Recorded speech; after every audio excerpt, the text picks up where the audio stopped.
Good morning प्यारे बच्चों, हार्दिक स्वागत है आपका हमारे यूट्यूब चैनल स्टडी क्लास में। तो बच्चों आज का टॉपिक आप सभी के लिए बहुत ही वेरी मोस्ट इंपॉर्टेंट होने वाला है। बच्चों आज का हमारा टॉपिक है कि ज्वालामुखी किसे कहते हैं या बच्चों ज्वालामुखी क्या होती है। इस तरीके से यह टॉपिक हर साल बोर्ड एग्जाम में या किसी भी एग्जाम कॉम्पिटिशन में आपसे पूछ लिया जाता है। तो आज की इस छोटी सी वीडियो के माध्यम से हम आपको बहुत ही सिंपल सी भाषा में समझाएंगे बच्चों कि ज्वालामुखी किसे कहते हैं। तो बने रहना वीडियो में लास्ट तक। जो हमारे चैनल पर आप पहली बार आए हो तो हमारे चैनल को सब्सक्राइब करें और बेल आइकन को प्रेस करें, जिससे कि आने वाली नेक्स्ट वीडियो का नोटिफिकेशन आप सभी को मिलता रहे। तो देखिए बच्चों, बहुत ही सिंपल सी भाषा में हम आपको समझाएंगे कि ज्वालामुखी किसे कहते हैं। ज्वालामुखी भूतल में आंतरिक प्रक्रियाओं द्वारा निर्मित एक छिद्र या दरार होती है। तो बच्चों क्या होती है ज्वालामुखी?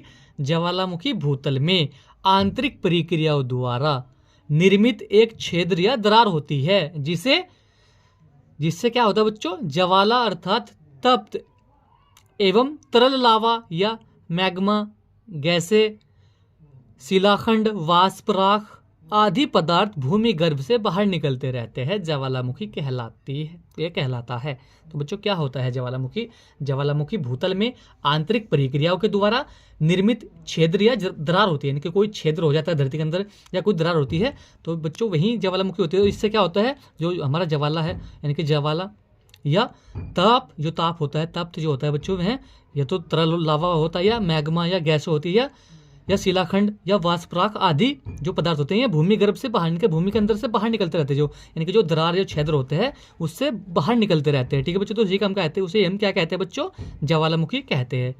ठीक है, इसके बाद देखिएगा बच्चों, और इस प्रकार भूगर्भीय पदार्थों का किसी विशेष उद्भेदन या शांत ढंग से दरार या छिद्र द्वारा बाहर निकलने की प्रक्रिया ज्वालामुखी का फटना कहा जाता है।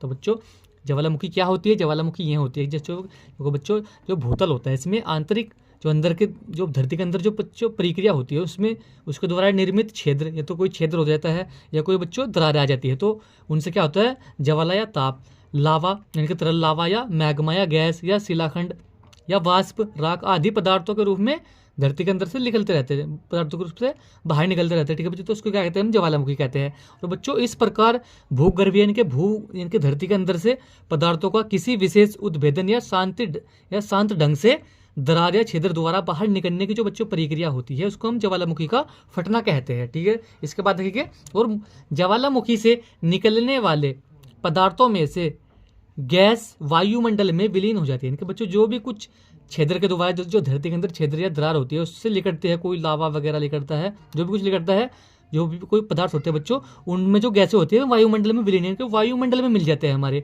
जो हमारी पृथ्वी पर वायुमंडल होता है। ठीक है बच्चों, और तथा ठोस पदार्थ शंकु के रूप में पृथ्वी पर एकत्रित हो जाते हैं, तो इन्हें बच्चों ज्वालामुखी शंकु कहते हैं। तो बच्चों क्या होता है, जो हमारी पृथ्वी के छिद्र के द्वारा दरारों में से जो लावा वगैरह निकलता है तो उसको हम ज्वालामुखी कहते हैं। ठीक है बच्चों, जो ताप निकलता है, जिनके ताप बहुत गर्म होता है, और जो बच्चों क्या होता है, यह जो अनेक प्रकार के पदार्थ धरती के अंदर निकलते हैं, इनकी जो गैसें होती हैं ये वायुमंडल में विलीन हो जाती है, तथा बच्चों यह जो क्या होती हैं, ठोस पदार्थ शंकु के रूप में पृथ्वी पर एकत्रित हो जाते हैं। तो बच्चों इन्हें हम क्या कहते हैं? ज्वालामुखी शंकु कहते हैं। तो बच्चों आपने देखा होगा जहाँ भी ज्वालामुखी होती है वहाँ पर काले काले बहुत ठोस पदार्थ में एकत्रित होते रहते हैं, तो बच्चों उन्हें हम क्या कहते हैं? ज्वालामुखी शंकु कहते हैं। तो बच्चों आज के वीडियो में यही था कि ज्वालामुखी किसे कहते हैं, ये ज्वालामुखी क्या होती है। इस तरीके से यह टॉपिक बच्चों हर साल बोर्ड एग्जाम में 4 या 5 नंबर्स में यह टॉपिक आपसे पूछा जा सकता है। तो हमने आपको बहुत ही सिंपल सी भाषा में समझाया। तो वीडियो कैसा लगा? वीडियो को लाइक कमेंट शेयर करें। मिलते हैं ऐसे एक लिए वीडियो में, तब तक के लिए bye bye, have a nice day.